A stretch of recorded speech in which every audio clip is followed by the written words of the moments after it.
del Congreso no son tales, porque ¿qué renovación le va a pedir usted a gente que tiene 30 años encalleciendo los lomos? Encaneciendo los lomos ahí, ¿qué renovación puede haber? El presidente de la República ha señalado de que tendrá que haber un referéndum. Muy bien. Que definitivamente el soberano va a tener que decidir qué congresistas se quedan y qué congresistas se van. No, creo que la metodología, con la palabra guachafísima que utilizan hoy para decir cuál va a ser el funcionamiento, para qué sirve ese referéndum, se refiere básicamente a si se quiere aprobar que el periodo de los congresistas sea de 2 años y medio y entonces viene una renovación. Claro, pero van a entrar en una evaluación, de todas maneras. Ahora, claro, la situación está allí. La pregunta que a veces se hace el ciudadano común, corriente, es ¿y qué pasaría si no hubiera Congreso? Nada, no pasa nada. ¿Qué importancia tiene el Congreso? Pregunto yo si el Congreso, frente a las efemérides importantísimas de recuerdo y reminiscencia de la historia nacional, se pronuncia. Cuando Tarapacá hace poco, el 27 de noviembre, no dieron ni muestras de recordar el tema. Claro, no estaba en la agenda. Pero no solo eso, quiero traer a colación un tema, pero que es realmente repugnante. El Congreso de la República no ha discutido ni ha tocado el tema del Tratado de Libre Comercio con Chile. En cambio, en la República del Sur, diputados y senadores dieron su aprobación. Y si esto ocurre en el sur, porque les conviene, ¿por qué no aquí? Es absurdo. Entonces, estamos viendo una declinación, una claudicación del Congreso respecto de lo que hacen sus pares en otras partes de América Latina, sobre todo cuando se trata de los cambios y reformas a temas tributarios, como es un tratado de libre comercio. Y si lo aprueban los parlamentarios en Chile, la pregunta es, ¿por qué no lo aprueban aquí? Simple y llanamente porque el Ejecutivo les robó el asunto y lo han convertido en un tratado distinto que merece otro tipo de trato, lo cual es un absurdo simplemente, ¿no? Claro, bueno, esas son las opiniones que mucha gente se pregunta con respecto al tema del Congreso, que siempre está en las noticias, siempre está en los titulares, no precisamente por lo que las obras que hacen, los acuerdos a los que llegan, sino en todo caso por lo que no hacen, ¿no? O sea, lo hemos visto. Ahora, otra pregunta que se hacen es, ¿qué se necesitaría para ser, digamos, un buen candidato al Congreso de la República? Tener dinero. Bueno, aparte de tener dinero, aparte de tener dinero, que también eso es yo creo que no hay una receta salvo la de ser honesto y la de consagrarse a un trabajo eficaz. Educación, de repente, no digo que tenga un diploma universitario, lo cual es un absurdo. El tener diploma universitario no consagra sino los grandes robos que se han hecho durante muchos años. ¿Quiénes son los que le han robado al Perú? Y sistemáticamente le roban, ¿no es cierto?, con diplomas, le roban a través de contratos hechizos, le roban al país con contratos debajo de la mesa y hacen cualquier tipo de desmanes legales, porque las pandillas de abogados se dedican precisamente a consagrar la legitimidad y la legalidad de los contratos que se hacen mal hecho, ¿no es cierto?, contradiciendo leyes anteriores. Es decir, si esto no se puede hacer porque la ley y la Constitución dicen una cosa, ellos se encargan de hacer todo lo contrario. Bueno, en todo caso se podría, digamos, coincidir en que si no hay Congreso no pasaría absolutamente nada. ¿Y qué dirán los que van a postular, no? ¿Qué dirán aquellos que están de pronto ya en la campañita electoral? Es más, nos atreveríamos a decir que ser político en el país es una forma de vivir. Yo creo que ser un vividor respecto del papá Estado. Ser político en el Perú debiera ser un apostolado de limpieza, de trabajo, de consagración, de reminiscencia y reivindicación y militancia de lo que fue la historia, reivindicando nuestro sagrado derecho a ser un país libre, justo y culto.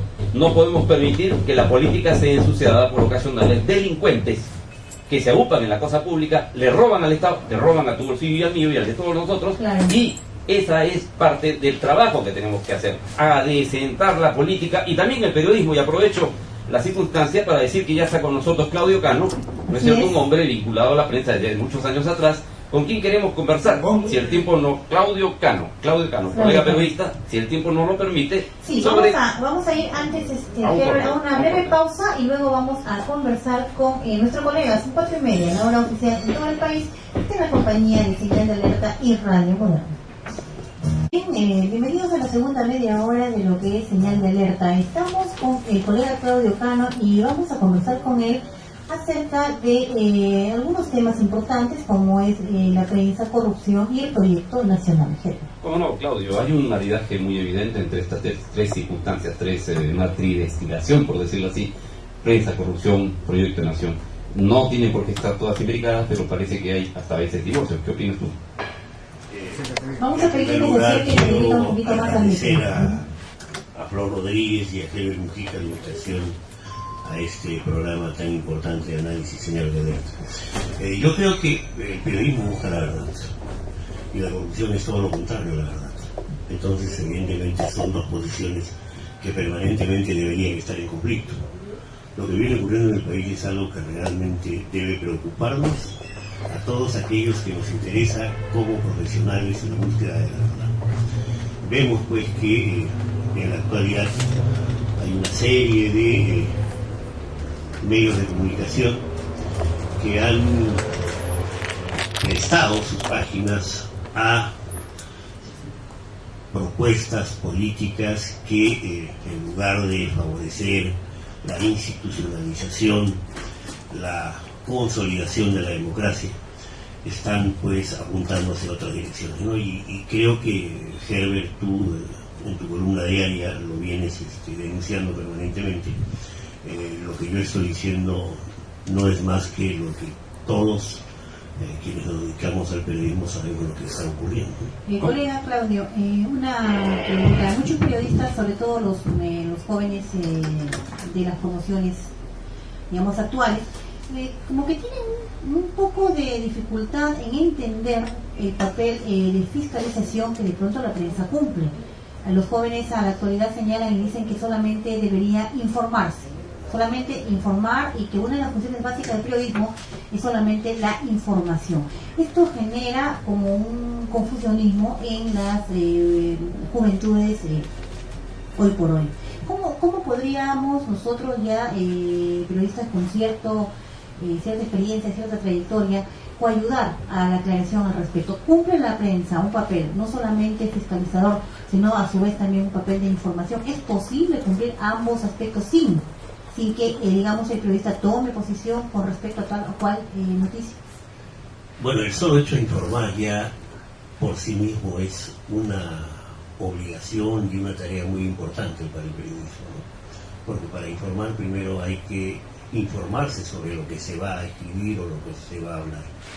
Yo creo que en las universidades también está ocurriendo un fenómeno que los periodistas con experiencia debemos de observar y analizar.